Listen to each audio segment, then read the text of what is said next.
A few years ago, 3 years ago now, one of my best friends came down with dengue fever. And I knew nothing about it, and I was horrified to see the effect it had on him and on his life. He was half my age and twice as healthy, and the guy went through hell.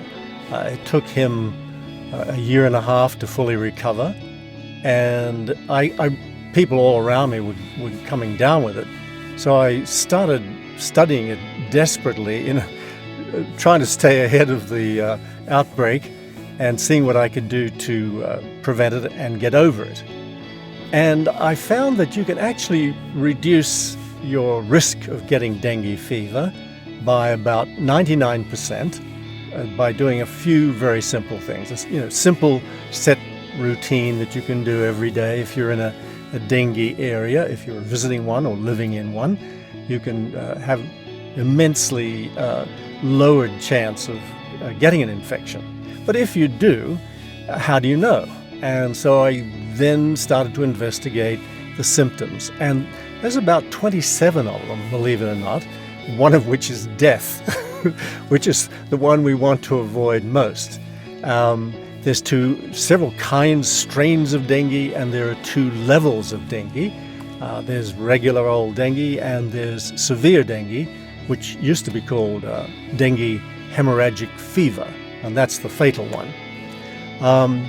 There is limited immunity, but it doesn't last very long, and a reinfection is usually much more serious than your first infection. So if you've had one, you're highly at risk now for a severe case of severe dengue.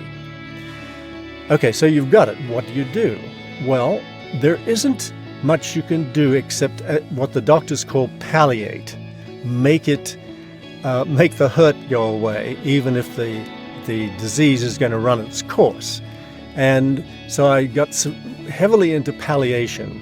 What drugs work and do the least damage to your system? For the first while, you're going to use some heavy pharmaceuticals. Well, which ones and why? And which ones to avoid, because some of them actually make it worse.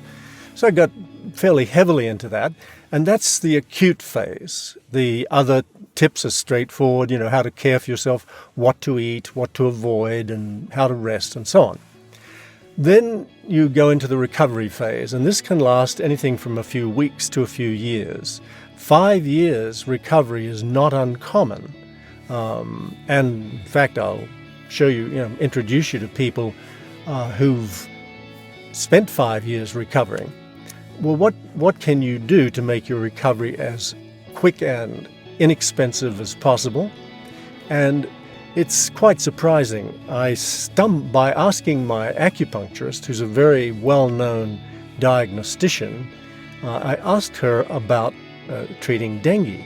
And she said, oh yeah, she said, we can't do much for you in the acute phase, but for recovery, she said, we've been treating dengue recovery for 800 years. It's a very well-known sequence of herbs that you take for a few weeks, and it will strengthen and tonify your liver, and your liver takes a real beating when you get dengue. It'll strengthen and tonify your liver and help you get back on your feet in no time. Along with that, there's just a ton of practical advice. Using DEET, D-E-E-T, the insecticide that keeps the mosquitoes away. Who should use it? Because some people should use it. In fact, there are circumstances in which everyone should use it. But for children, very limited. And it's quite a toxic chemical in the long run.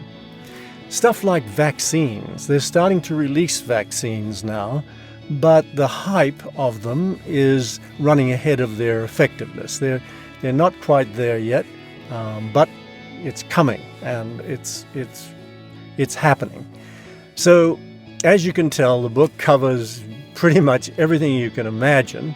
If there's something missing, I've got my email address on every page, and you can just drop me a line. I'm always happy to hear from you.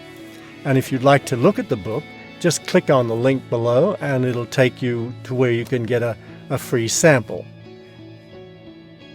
Look forward to hearing from you.